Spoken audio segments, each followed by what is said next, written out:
Reprise du débat. Resuming debate. L'honorable député de Laurier-Sainte-Marie. Merci, Monsieur le Président, et merci à mes collègues pour leur accueil chaleureux. Monsieur le Président, si je vous disais qu'il y a un système qu'on peut utiliser qui réduirait le nombre de décès, réduirait le nombre de maladies transmissibles dans une communauté, et donc aussi les coûts pour le système de santé, réduirait la consommation de drogue dans les espaces publics, vous me diriez, mais c'est merveilleux, on fait ça tout de suite, on fait ça demain.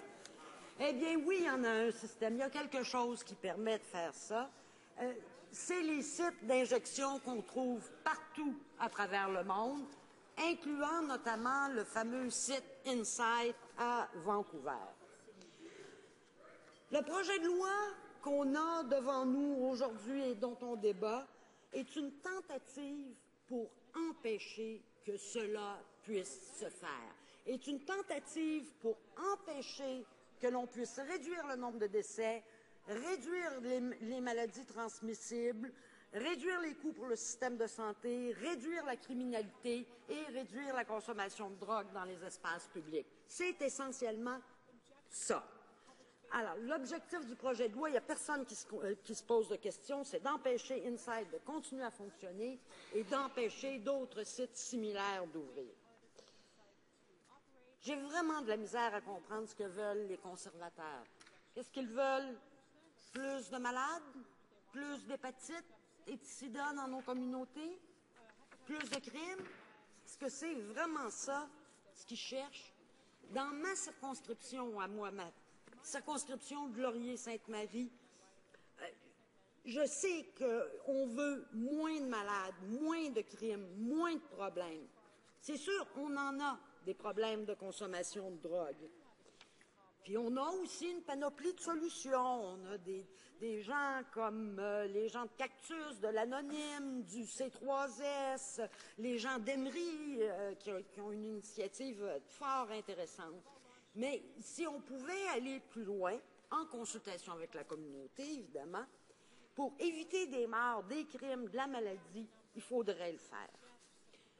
Prenons l'exemple de la consommation dans les lieux publics. Je l'ai fait, moi, dans ma circonscription, dans Laurier-Sainte-Marie, ramasser des aiguilles qui traînent un peu partout dans les rues et avec lesquelles les enfants peuvent jouer. Est-ce qu'on ne veut pas essayer d'éviter ce genre de choses-là, Monsieur le Président? Je ne comprends pas. Et ça, c'est pas rien que moi qui dis que ces sites-là ont une place bien encadrée, mais ils ont une place au Canada. La Cour suprême l'a dit aussi. Rappelons les faits, Monsieur le Président. Alors, ça commence en 2008, quand l'exemption d'Insight, parce que Insight a une exemption au terme de l'article 56 de la loi réglementant certaines drogues et autres substances. Donc, l'exemption d'Insight est arrivée à échéance et le ministre de la Santé a rejeté la demande de l'organisation pour renouveler cette exemption. Alors, évidemment, c'est allé en cours, c'est d'abord allé devant la Cour suprême de la Colombie-Britannique qui a jugé que Insight devrait bénéficier d'une nouvelle exemption. Évidemment, le gouvernement conservateur s'est pas tenu à ça. Ils ont fait appel. C'est allé à la Cour d'appel de la Colombie-Britannique. Cour d'appel de la Colombie-Britannique, qu'est-ce qu'ils ont dit? Ils ont jugé qu'Insight devrait rester ouvert. Alors, finalement, ça s'est retrouvé devant la Cour suprême du Canada. Et la Cour suprême a statué que la décision du ministre de fermer Insight violait les droits de ses clients, garantis par la Charte. Et il a dit de la décision du ministre, écoutez, je cite, qu'elle était, et je cite, arbitraire, qu'elle va à l'encontre des objectifs mêmes de la loi, notamment la santé et la sécurité publique. Je pense que c'est assez clair, puis je pense qu'on ne peut pas dire que c'est un jugement partisan. La Cour a fondé sa décision sur l'article 7 de la Charte, le fait que chacun a droit à la vie, la liberté, la sécurité de sa personne, puis qu'il ne peut pas être porté atteinte à ce droit qu'en conformité avec les principes de justice fondamentale. Et elle a déclaré aussi que, et je cite, « La violation en cause est grave. Elle met en danger la santé, en fait la vie, des demandeurs et des personnes qui se trouvent dans la même situation. On ne peut faire fi des graves conséquences qui peuvent découler d'une expiration de l'exemption constitutionnelle dont Insight bénéficie actuellement. Les demandeurs seraient engagés à nouveau dans le processus de demande qu'ils avaient entrepris et au bout duquel ils ont échoué, et ils devraient attendre la décision du ministre. Je m'excuse, Bref, la Cour suprême a établi qu'il faut accorder à Insight et à d'autres sites d'injection supervisés l'exemption prévue à l'article 56 quand l'ouverture de tels sites aussi diminuera le risque de décès, je cite, et de maladie, et où il n'existe guère, sinon aucune preuve qu'elle aura une incidence négative sur la sécurité publique. Et je souligne ça, Monsieur le Président, parce que c'est souvent une préoccupation que bien des gens ont, l'impact que l'ouverture d'un tel site peut avoir sur la sécurité publique.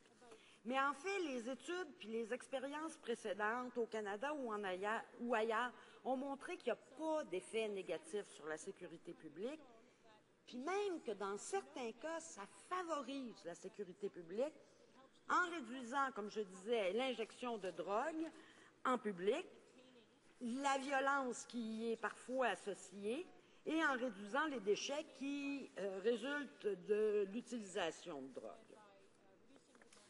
Donc, la Cour suprême a été très claire. Pas rien que la Cour suprême de la Colombie-Britannique, la Cour d'appel de Colombie-Britannique et la Cour suprême du Canada. Mais voilà, évidemment, les conservateurs ont décidé qu'ils voulaient contourner la décision de la Cour suprême avec ce nouveau projet de loi.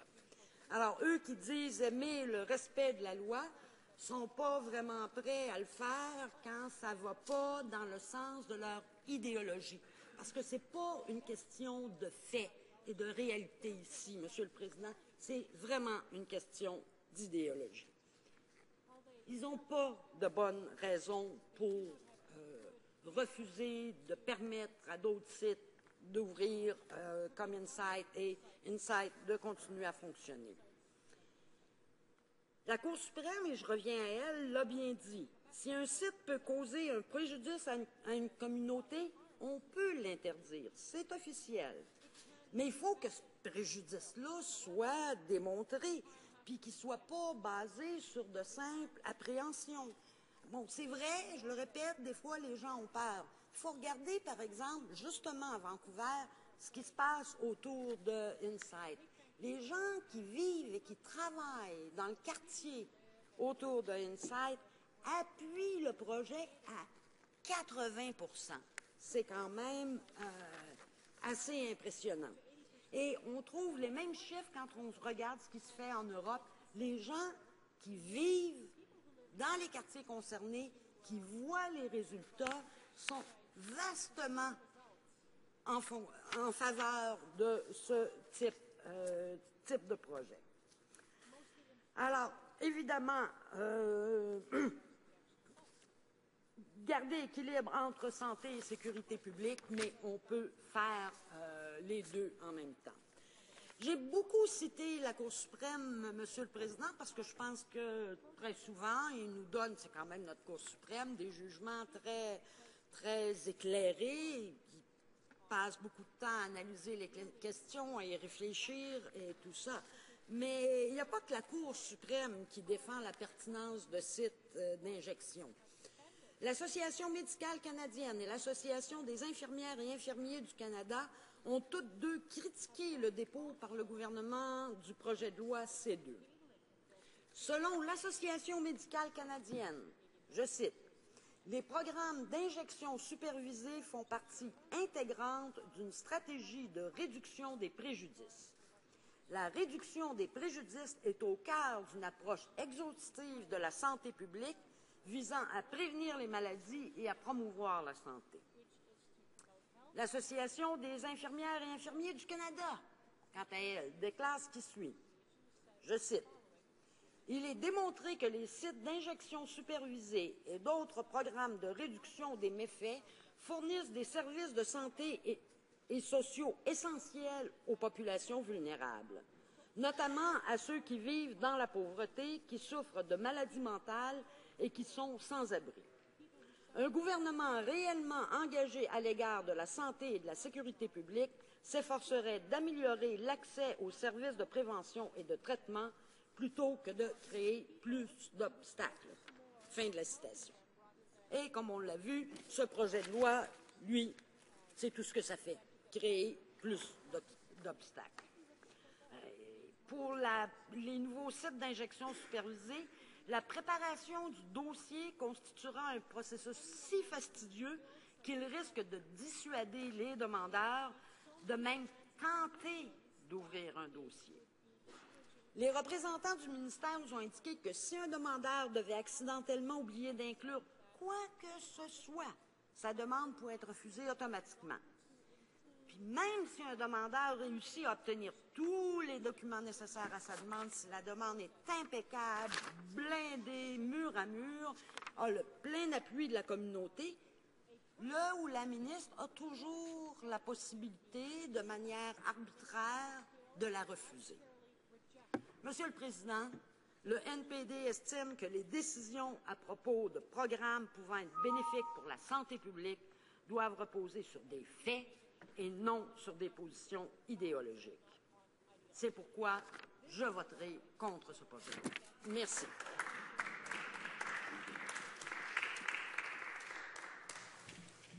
On a assez de temps pour une question. Questions et commentaires. L'honorable député de Chicoutimi-Fillard. Je remercie beaucoup ma collègue néo-démocrate pour son excellent discours.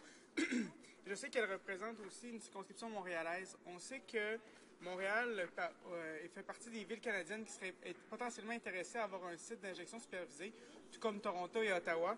Est-ce qu'elle peut nous dire là, à quel point que ça vient scier les jambes là, justement de la communauté, des gens du milieu, si le gouvernement conservateur réussit à faire passer ce projet de loi-là qui vise là, notamment là, à anéantir les chances là, que autant le site de Vancouver survive que d'autres là, puissent ouvrir au Canada et avoir les bonnes répercussions que les études ont démontré que ça avait sur les communautés. Honorable député de Laurier-Sainte-Marie, 1 minute pour réponse, s'il vous plaît. Merci beaucoup, Monsieur le Président. Je voudrais remercier mon collègue pour sa question. Effectivement, j'ai rencontré beaucoup de gens dans les milieux communautaires en particulier, mais aussi dans les services publics à divers niveaux qui m'ont parlé de cette question-là, de ce projet de loi-là et qui ont beaucoup de préoccupations. Merci. On aura environ 8 minutes pour des questions et commentaires quand on retourne sur le débat. C'est deux? C'est deux. It being 1:30, the House will now proceed to the consideration of private members' business as listed